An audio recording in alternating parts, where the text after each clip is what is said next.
Que de eso se viene hablando hace tanto tiempo y todo el mundo sabe que aquí funcionaban esas mafias de tráfico de combustible en todos lados, en todos los en todo el territorio nacional y a todos los niveles había ese tipo de cosas, ¿no?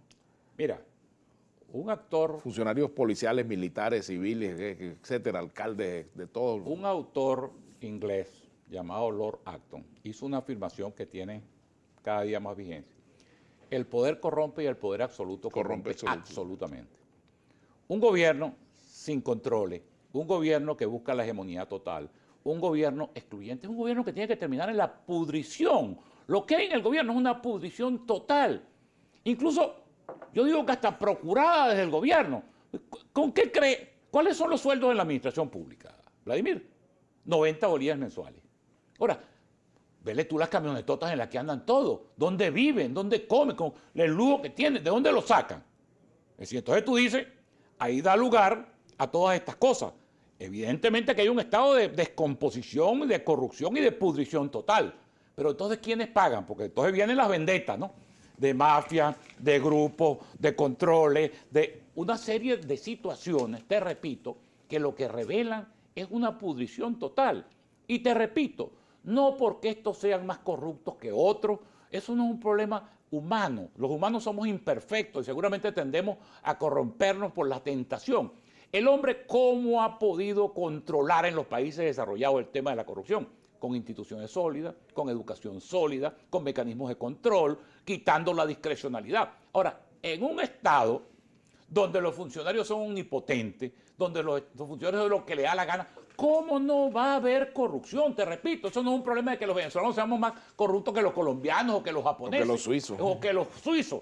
Es un problema de que tú aquí has instalado un mecanismo, un sistema, una administración que propicia la corrupción, la propicia. Y entonces los golpes son espasmódicos, ¿no? Entonces, ¿Y a qué crees tú que obedece esa operación Mano de Hierro? Bueno, a lo Caiga mejor, quien caiga. a lo mejor, mira, vamos a pensar bien. A lo mejor hay el propósito en un momento determinado de sanear. Mira, yo en estos días decía, Vladimir, por ejemplo, la suma. A mí me gustaría que alguien que se dedica a eso, porque hay que tener cierta ociosidad, o sea, cierto tiempo libre. Para eso. Por ejemplo, a sumar las cantidades de los juicios que ha abierto Tarek William Saab, no Rafael Simón Jiménez, fiscal general de la República, afecto al chavismo, como todo el mundo lo sabe, eso es indisimulado. Bueno, de lo que se robaron en PDVSA. Saca tú la cuenta de la acusación contra Rafael Ramírez, contra 3 ministros y presidente de PDVSA que están presos, contra los funcionarios. Tú sumas todo eso, te repito, en boca y en papeles y en acusación de Tarek William Saab. Bueno, y ahí está el país saqueado. Ahí es donde están los reales que hoy en día hacen falta para aumentar los sueldos, para darle comida a la gente. Ahí está. Tú lo que tienes que utilizar sus propios instrumentos como en esto. ¿Qué vas a decir tú ahora? Es una operación dirigida por ellos mismos. ¿Quién cae? Diputados de ellos, concejales de ellos, alcaldes de ellos. Es una cosa... Ahora, eso no lo van a corregir con operaciones. Ni mano de hierro, ni mano de seda. Eso tienen que corregirlo.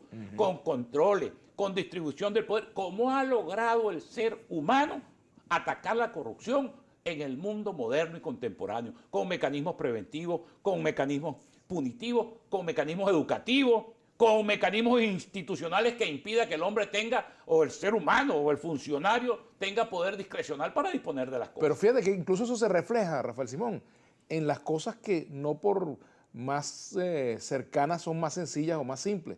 Por ejemplo, veía una estadística de una organización llamada Convite, según la cual han aumentado significativamente las muertes de personas en la tercera edad por arrollamiento, producto del incumplimiento de las normas de tránsito. Claro, o sea, no se están que... ni los semáforos se respetan. Tú ves que tú te pones una luz verde y da miedo hasta pasar porque no sabes que te va a salir. Porque es que ha habido... Mira, vale, tú sabes lo que es que una banda, por cierto, no se supo por fin en qué terminó eso, pero sabes lo que es que la banda del Coqui Chico y los grupos estos que el propio, yo me acuerdo cuando el propio Chávez, que era omnipotente, omnipresente y respetable, ordenó poner preso a Valentín Santana y no lo pusieron. Por decirte algo, pues por una cosa anecdótica que me está viniendo hoy. O el Coqui Chico, a 500 metros en línea recta del comando de la Guardia Nacional, que sea capaz de mantener en jaque.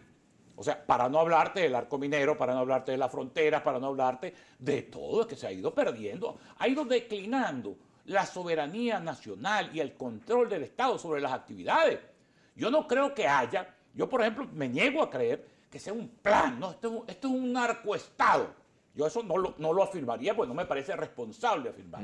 Yo lo que creo es que es un Estado que ha ido perdiendo precisamente el control de sus fronteras, el control de las actividades delictivas, el control hasta de esas cosas pequeñas del tránsito. Es decir, ha habido una declinación de las obligaciones fundamentales del Estado, así como ha ido perdiendo la obligación de darle de comer a la gente, de garantizar salarios dignos, de todas estas cosas. Es un Estado, yo no diría tampoco que fallido. Ajá. O sea, yo no creo que estemos todavía en la categoría de Estado fallido, Estado paria, Estado como lo llaman en el tema de las relaciones internacionales. Pero estamos en un Estado bastante afectado por un manejo absolutamente irregular, absolutamente irresponsable, que ha terminado por producir en Venezuela un auténtico caos. Aquí el problema es un tema de disolución institucional, instituciones que no funcionan, que no son autónomas, que no cumplen con su y no funcionan porque, tú mismo lo has dicho, no funcionan porque no son autónomas. Es decir, por ejemplo, el Poder Judicial. El Poder Judicial es un poder de poderes, porque el Poder Judicial no solamente tiene las facultades de administrar justicia, de garantizar el Estado de Derecho, sino además de controlar las actividades de los demás poderes. Es decir, tú, por ejemplo, una ley la tienes que demandar ante el Tribunal Supremo de Justicia, un acto administrativo tienes que demandar. Es un poder de poderes. Fíjate tú que es la relevancia que tiene el Poder Judicial. Ahora, cuando tú el Poder Judicial lo sometes a la politización, al control, a utilizarlo como mecanismo punitivo contra tus adversarios, a arrodillarlo frente al poder, entonces, ¿cuál puede ser la garantía para los ciudadanos? O sea, ¿qué garantía? Mira, yo soy abogado, fui abogado en ejercicio durante muchísimos años.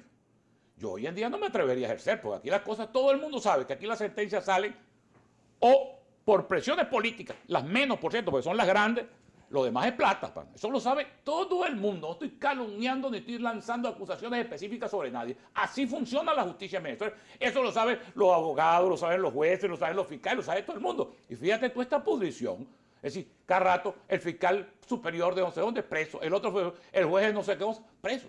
Pero es un estado de corrupción total. Eso no es una cosa de aparataje, no es montar hoy en día un show, operación manos limpias, operación manos puras, operación manos de hierro. No, hermano, es una reforma lo que necesita Venezuela. Y quizás ese sea uno de los temas de debate, digamos, y de procurar consenso. Es una reestructuración de todo el Estado. Y algunos dicen que relegitimación de los poderes.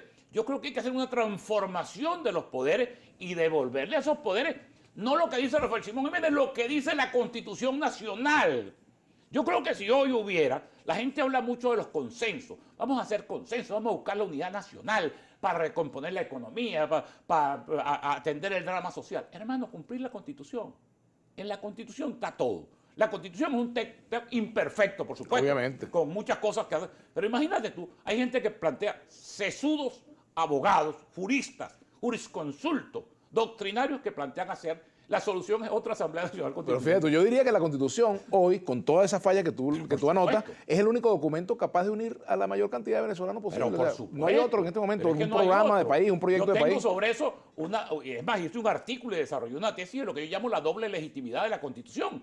En 1999, cuando la Constitución se sometió a consideración, a referéndum popular por primera vez en la historia de Venezuela, bueno, la oposición votó en contra, dijo que eso era un traje a la medida de Chávez, que eso era el Estado autoritario, que era, entregarnos al comunismo. Pero en 2007, cuando vino la reforma constitucional, que sí era el traje a la medida, que sí era el control, que sí era la ideologización de la educación y el control de la sociedad, entonces defendimos la Constitución y ganamos el referéndum y derrotamos la reforma constitucional. Ahí me pronuncié yo contra esa reforma. Claro, bueno, entonces esta Constitución es un texto que termina uniéndonos a todos los venezolanos, que es imperfecto, que es perfectible, pero es que las constituyentes, cualquier reforma, enmienda o asamblea constituyente tiene que producirse en Venezuela en un momento de sosiego, en un momento de calma. Mira, la Constitución de 1961, que ha sido la de más larga vigencia en la historia constitucional de Venezuela, ¿por qué? Porque fue el producto de un consenso que se expresó. Mira, eso fue una línea recta que va de la Junta Patriótica al Pacto de Punto Fijo y del Pacto de Punto Fijo a la aprobación de la Constitución. Porque incluso en 1961, el 23 de enero de 1961, cuando se aprobó la Constitución del 61, el Partido Comunista y el MIR ya estaban prácticamente en la insurrección y sin embargo votaron esa Constitución. Es decir, resumió lo que aquí en algún momento se llamó el espíritu del 23 de enero, que fue un espíritu para los consensos, para los acuerdos, para trazar un país que duró 40 años. Vamos a hacer la pausa y te dejo una preguntita para que la vayas pensando, Rafael Simón. ¿En qué se parece la Venezuela de hoy a lo que Chávez se imaginó que podía ocurrir si triunfaba el 4 de febrero y a lo que se propuso en el año 1998. Ya venimos.